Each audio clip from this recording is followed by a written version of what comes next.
Hi everyone, welcome to my channel. My name is Renu. Today I have come up with a new update, like whatever exactly is happening right now, and I will be talking in detail for all the applicants who have submitted their applications during the time, especially around May 6th, and what exactly is the status, what kind of requisition they are actually getting from IRCC, not just in terms of letter, but other documents, and what next, what exactly is going to happen after that, like when you submit the application, what happens after that. And I'll be talking with all the documents again, what I have discussed in my previous video, like the application, how it actually looks. And in case if there is a paucity of any documentation, IRCC would definitely send you the checklist of documents. So I will be covering a little more in detail. After that, when exactly is the D-Day for you? Yes, so when exactly you're going to get the congratulation email about the PR thing and how it actually works. Now, first and foremost, thank you so very much for your overwhelming response. I really appreciate that. I would highly recommend you to please subscribe to my channel because I have covered a lot on immigration, especially on the TR to PR recently. If you want to go through the checklist of the documents, what all has to be submitted step by step, I will cover in this particular video, and I am going to send the link in the description box below. In case if you are looking for reference letters, the format, how exactly you have to submit for the explanation letter, if you have submitted the, some requisition for PCC and you're still not in possession for that, how it actually works. And in case you're struggling, when exactly has to be when exactly you need to submit the police clearance certificate or medicals, you can always follow this website, this video. At the same time, if you're struggling how exactly you have to put the particular NOC, like NOC, as per your profile, I have covered each and every NOC. Like majority of them are already covered in these three videos rather. And if you want any specific information about any particular NOC, I would definitely love to do that. Now, I took a little while over here. I'm shooting this video from Toronto. I'm visiting family. Niagara Falls are awesome. So let's get back to business over here. Now, this is the current status. Workers in Canada. So this is for healthcare. If you see, 20,000 is actually the number of applications that will be accepted, till November 2021. And so far, it's 2,328. Now, this is exactly a very interesting news. Workers in Canada, essential non-health care, if you see, 30,000 is actually the number of applications that's supposed to be accepted. And if you see, 19,542 has already been submitted. So guys, clock is ticking. Yes, with every hour, if I'm checking my this page, I'm seeing that there been increase of 50 to 100 number of applications. So I believe or assume that a lot of people who have got the booking for IELTS, they've already getting through the result and they are submitting the documents. And I have covered the whole checklist of the documents in my previous video. Please go and check that out. And in case if you have not subscribed to my channel, please do that because I did cover a lot on TR to PR and I will be covering a lot. So let's get back to the main thing here. Now, a lot of applicants who have submitted their applications recently, they have a problem or a confusion how exactly it works. So now the process from submission of application to PR, it actually takes from 2 to 5 months. Now guys, each and every case is different. So is the visa officer. You may have a different history, and a lot of people who have applied during the time of May 6th, they've already got through the PR and some of still not getting even the AOR. It depends upon case to case. Now, first and foremost, you need to make sure that all the documents have to be submitted in one go. Now, still 10,000 plus applications are still in pipeline, so they are going to be submitted. The applicants are still in the process of submitting the application. So guys, make sure you submit all the documents in one go without wasting much of a time, of course. Once you're through, applicants are getting AOR first within 2 to 2.5 months time period. So that is exactly an average scenario. Now, once you do that, once you have the AOR, you will be able to link up your profile to IRCC secured account. So you can definitely go to this page here. This is for the permanent residents here, and this is for the IRCC. So you can sign into your IRCC secure account, and you can just follow the instructions over here. You create an account like GC key. You have to put your login ID. In case if you have not created an account, you can definitely register yourself, and I have covered this in my previous video, so you can go through the process. Now some people are not able to do it, so just wait for a while and then refresh the page and try to do it again. Now IRCC will communicate. Now I'll just read it to you. IRCC will communicate with through your IRCC secured account. It's your responsibility to check regularly so that you do not miss upon any updates. If you do not already have an IRCC account, you must create one and link your application for instant updates to easily submit additional documents once we request them. So the additional documents, it could be police clearance certificate, it could be marriage certificate, or it could be any document that is not in your native, like that is in your native language, like if it's in Hindi or a Punjabi. So this is actually the form the letter looks like. So this is exactly how it would. This is with reference to your application. Now this is actually a letter which one of the applicant has received. So I've got in touch with them. So police clearance certificate from each country state where the residence period has been 6 months or longer, since I've already covered in my previous video, so I'm not going to waste too much of time over here. So you can just go through it and make sure that you put your UCI and application number. It is indicated at the top of your letter, like a work permit or student visa. After that, then IRCC will send you an email regarding the documents to be submitted. This I've already covered here. So additional information required. So whatever the information is required. Now you have to make sure that the required information or document has to be submitted within a period of 30 days from the date of the letter. Now if IRCC do not hear back from you, I'm afraid that they might have to take an action, and you will see the consequences. So just make sure that you submit all the documents within 30 days time period.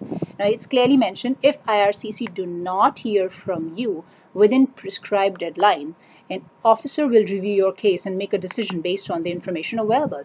As a result, your application may be refused. So just make sure that you do it. And once it is done, it takes up to maybe like a week's time period, or it could be more than that, maybe like 15 days time period, or it could be 20 days time period. And after that, you should be able to receive the COPR. And this is exactly how the COPR looks like. And I've covered in my previous video. If you would like, you can check that information on this video, the TR to PR, my latest video. And in this, they have clearly mentioned you are now a permanent resident of Canada. IRCC has uploaded an electronic copy of your confirmation, ECOPR, in the PR confirmation portal.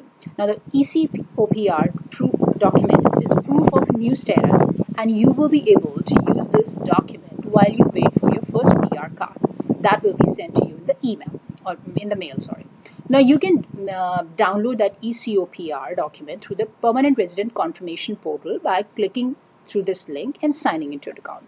Then you go online and you can go on to this. You have to open this link actually. So permanent residence portal. So you have to create an account. And now a new account should only be created if you're starting a new permanent residence application using this portal. If you're using this portal to confirm your permanent resident status and receive your permanent resident card, IRCC will create an account for you and email you your username and temporary password. For more details on the confirmation process, visit the permanent residence confirmation. So these are the FAQs. Now a lot of people also have last minute queries, like what if they have submitted their biometrics and medical. So I'll just cover that here. Now, Canadian government is lifting the ban. First and foremost, very good news that it's lifting the ban of traveling from India to Canada. So far, it's on July 21st. It was supposed to be in June 21st, but they have, I think, postponed it now. Now, IRCC is actually inundated with lots of applications. And as I mentioned in the beginning, each application is different. So you cannot compare the same case, time and again. For example, if your friend has applied maybe on May 6th, he may take maybe like 4 weeks time period in getting the AOR. The other person might take more than that or less than that. And same goes for PR. So you don't have to worry about that. Now, these are the questions arising in the minds of people. Like, I got my AOR on June the 29th. What when will I get them biometric? Guys, you have to wait. It may take a week or maybe more. Now, July 1st, again, you know that it's a Canada day and it's a long holiday. So the application is still in the pipeline. So it's going to take time. Now, in case if you have any confusion like a last minute queries, I know the line is long. I would recommend you to please contact IRCC customer care number 1-888-242-2100 from 8 a.m. to 4 p.m. Eastern Time, Monday to Friday. Make sure you try to get hold of them during the morning hours. That times you will be able to connect to any of the customer care. Now, queries of the applicants, these are the queries like I have applied my application on May 6th around 1 p.m. How soon will I be able to get my application? So this is again going to take time, guys. Please have patience and they would definitely get back to you. Now, these are the replies you've already started. In ERCC portal, it shows medical examination passed, biometric done, and PCC submitted. Waiting is approximately 10 to 15 days time period. And then you have other kind of questions like if you have had a medical or exam or given biometrics, they won't show you in your account until IRCC process them. So you have to make sure you just go through these guidelines and just wait for it. And in case if you're able to link your account to IRCC secured web portal, you will be able to see the updates on your particular case time to time. Now, information to be added in the application form. So this is what exactly a lot of people had confusion. So please put your average number of hours on T130 form for say if somebody is working for 15 hours some week and other time he's working for 20 hours. So you have to make sure that it has to be on average. You cannot give literally the number, but it's mentioned out there. So I'm just going to walk you through the form here. So this is exactly the form looks like. You have to make sure that you fill it up completely, and then you have to put the duration, the number of hours you have been working as per the current scenario. Make sure you attach your pay stubs of last 4 to 6 weeks, if 4 to 6 months, if possible, and by putting the NOCs in this column. And then you have to put the position over here and just follow the instructions and walk it. That's it. After that, once you're through, you need to make sure that you submit your pay stubs, your T4 forms, whatever is available with you, that will be given. More the better, right? And after that, if it's possible, please get the reference letter, because that would give a advantage to you where you can ask your employer to put the number of hours, right? In case if you have worked for maybe 30 hours per week. Now, students are allowed to work 20 hours per week off campus, and during the time of vacation they definitely can go beyond that. So guys, please put the whole number of years, even if you number of months. So even if you have worked for, let's say, 30 hours per week, you definitely can put that information in this form. And just follow the instructions out here. Like you got to put the number of hours in here, and then employer name, NOCs, and position. Now, in case if you're still working up till here, you can always put till date. And in case if it's not accepting the application by till date, you can always put the date today's, because in any ways you have submitted the proof of your work history. So that is mandatory. Now, one more thing, a lot of people still have confusion. You need to be physically present in Canada in order to apply under TR to PR pathway. There is no second thought on it. And in case if you're not in Canada, just hold on to it and do the application once you're here. And in case if you are planning to do traveling during the time when you have applied for it, I would recommend you please hold on to your traveling. This is more important. Now, you need to be working for at least 1,560 hours in last 3 years as per the NOC listed in Annexure A or B at the time of submitting your application. And that is what the guidelines says here.